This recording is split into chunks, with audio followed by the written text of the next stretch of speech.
Hello, everybody. How are you guys doing? Oh my God, it's just so much to discuss, child. So I guess Eve book is out. You know what I'm saying? And a lot of people been reading it. A lot of people been talking about it. And something that came out from the book was how Eve discussed how she felt insecure on the set of Barbershop when Nicki Minaj was going to join the set. But she said that she had to go to therapy first off to prepare herself because she didn't want when Nicki arrived on set to feel insecurities, to feel any type of way. She did the work, did all she had to do to prepare herself because she didn't want to catch herself hating on another woman. So she did what she had to do. And I just thought that that was the most beautiful thing ever. She said that, when she saw all that Nicki was going through, having to go from this thing to that thing, doing all it takes to be on top, she stopped feeling insecure and she kind of, felt compassion for her, felt sorry for her. Like, oh my God, like, you know what I'm saying? It reminds me of, like, if you watch a Disney Channel show, you know how they be watching that Disney Channel show when you see a girl that made the cheerleading team or something and you're like, oh man, and you're hating so hard off of her, I must be better than her. And then you see her, I don't know, in the bathroom vomiting and, see her like bulimic and all of these different things happening to her. And then you're like, dang, I don't envy that. I don't want that. You can have that. If it takes to be, that's what it takes to be that, I don't want it. That's what it reminds me of, like a Disney Channel movie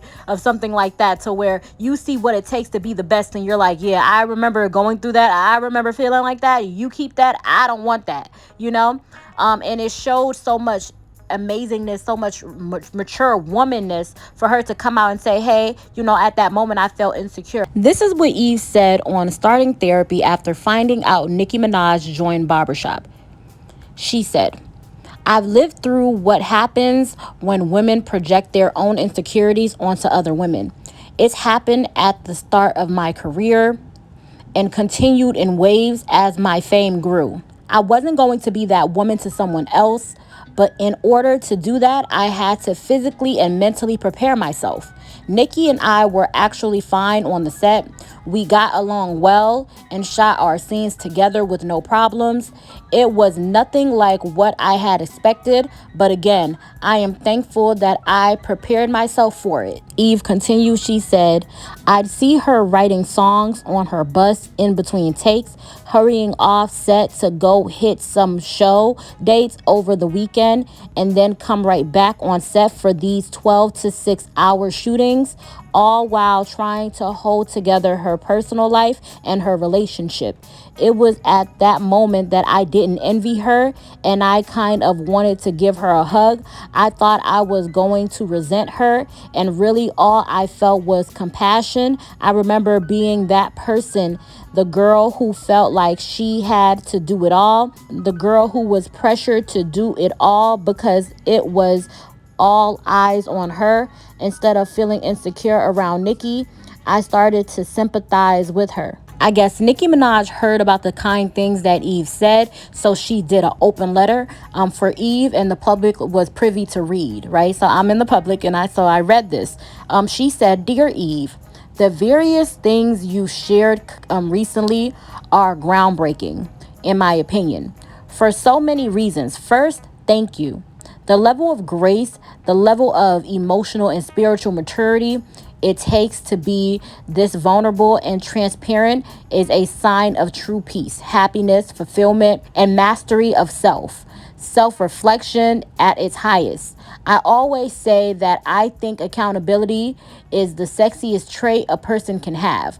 I was one of the kids in New York watching Rough Riders on TV. I definitely remember how when you took the game by storm, that there were some people who couldn't hide their insecurities. Even though it's swept under the rug, now I remember that you handled it with grace, but also a big sparkle of unapologetic talent and charisma. You soared classic music with the illest team to the big screen and made it look easy too.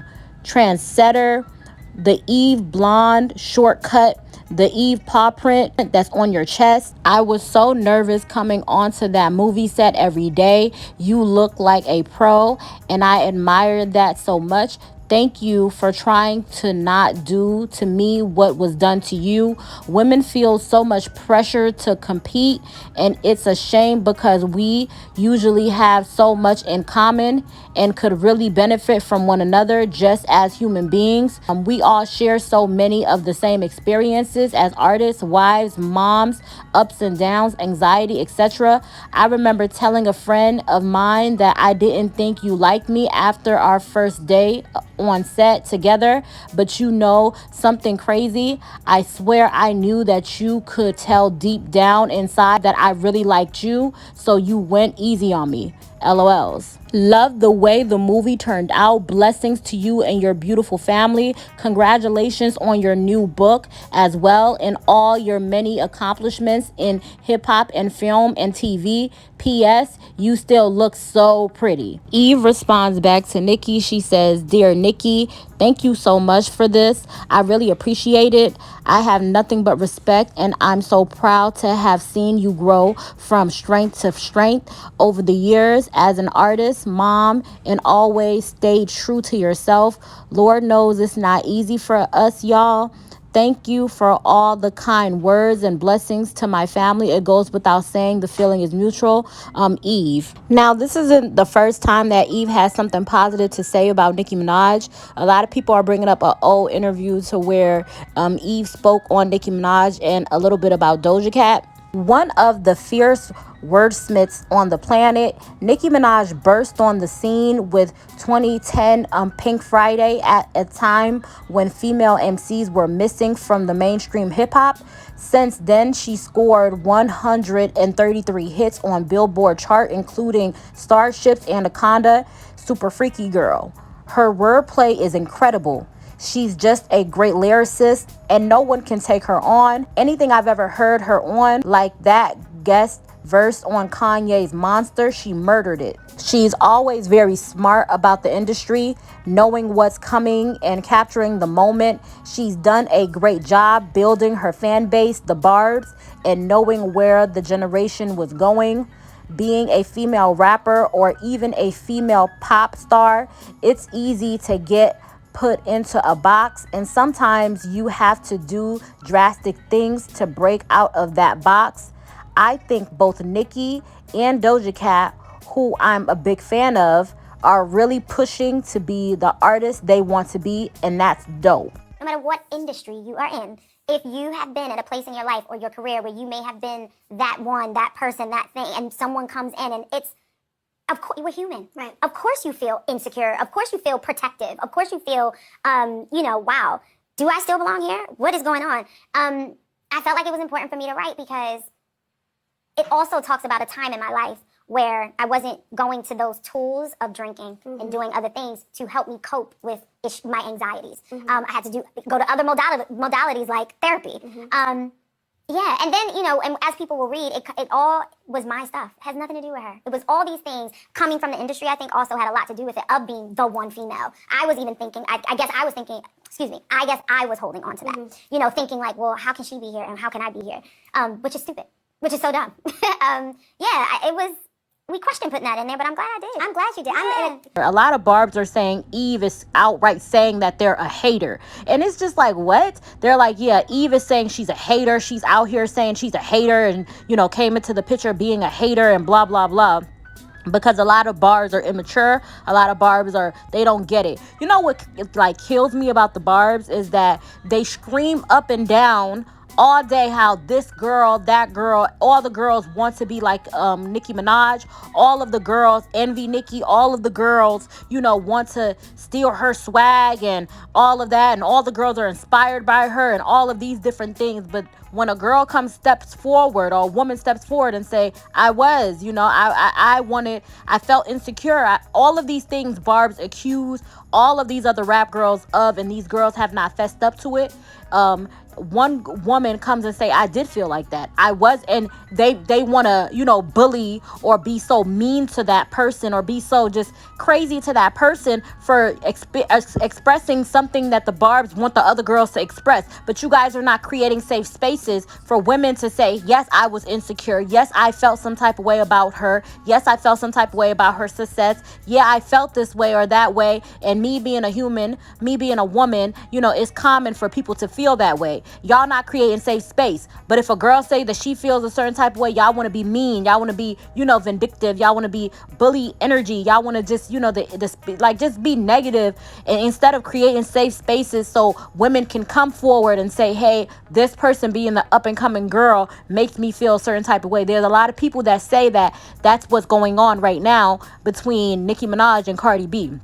That Nicki was the top girl at some point. She was running things. She was being that girl. And she feels a level of insecurity about Cardi B gaining buzz, about some of these other girls gaining buzz, because she doesn't want to accept reality that, hey, it's just the circle of life. You were on the top of the game. You were doing your big one, same way Little Kim was doing her big one, and you came and you're doing yours and you're at the top. At some point, everybody gets their turn and everybody's going to be that top girl. It doesn't take away from your success. It doesn't take away from the things that you have done or your constant success. Because the thing is, just because Nicki is, the top girl or whatever, does not mean she could be that forever. At some point, we all grow old. We all, are going to be old women at some point. It's just a part of life. It's a circle of life. And you just have to do it graciously, like Eve is doing it graciously and saying, hey, I felt this way, but I welcome the next girl in, and I gave her, the love. I did the therapy. I did the things that I should have done. Maybe,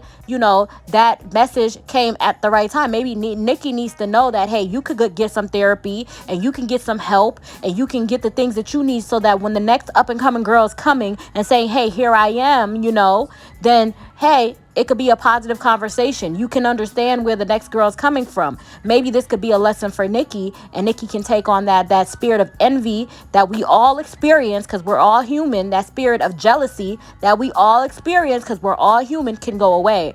But the Barbz want to be mean in the comments about Eve, saying goes hating, and she's, expressing hate and energy and all of this instead of creating safe spaces so more women like y'all's leader, Mrs. Minaj, can come forward and say, hey, I feel a certain type of way when this girl is coming up, and I feel a certain type of way because I'm that top girl. I've been that top girl, and I don't know how to accept the fact that at some point it's going to be someone else's turn. It's my turn. Her just simply saying it's my turn until I don't want it to be my turn, instead of graciously understanding, hey, I'm going to do this and then experience the next stage of my life and transition into the next stage of my life. But she's holding on to that crown and fighting for dear life to hold on to that crown and being mean and vindictive and everything else to every other girl that seems as though that they're getting close to the crown. If they're not moving or getting on her label or doing the things that she expect or prefers or want them to do, then it's bully energy. Instead of accepting that this other girl's coming up, she doesn't have to sign with your label, have to be connected to you or benefit you in no way, and you could wish them well and it could just be that. It always has to be this extra, this backbiting and I'm saying, all the extraness that comes with it, instead of it just being a positive transition, smooth transition, like the way it should be. I think that instead of the Barbz trying to be all negative, they should create safe space for people to be able to express that. If you want more girls to come forward and say, hey, we feel a certain type of ways about y'all's queen, the same way y'all been saying up and down, y'all, these girls is hating, these girls is hating. These girls will never admit they hating because y'all don't create safe space. Same way when Eve come out, she say that she felt this certain type of way at a certain time. Y'all bully, y'all being mean, y'all all of this. So the next girl, if they do feel that like that, it's not going to be easy for them to step forward because y'all not creating safe space for people to speak that, and that's part of the reason why y'all's leader can't step forward and say if there is some insecurities that she feels against the next rap girl, she don't feel safe to speak that and say, hey, that's how I feel. You understand what I'm saying? That's all I'm saying. Like jealousy, envy, insecurity, all of these things is a part of being a human being, is a part of being a woman. A lot of women experience it. And I think it's very important to create safe space for people to be able to discuss these feelings and transition, move on with their life, whatever. But they should feel safe, and create a safe space should be created to where people can speak and say, hey, that's how I feel. That's how I felt, but I don't feel like that anymore. Moving on, that's all I'm saying. But y'all let me know what y'all think. I love you guys, and bye-bye.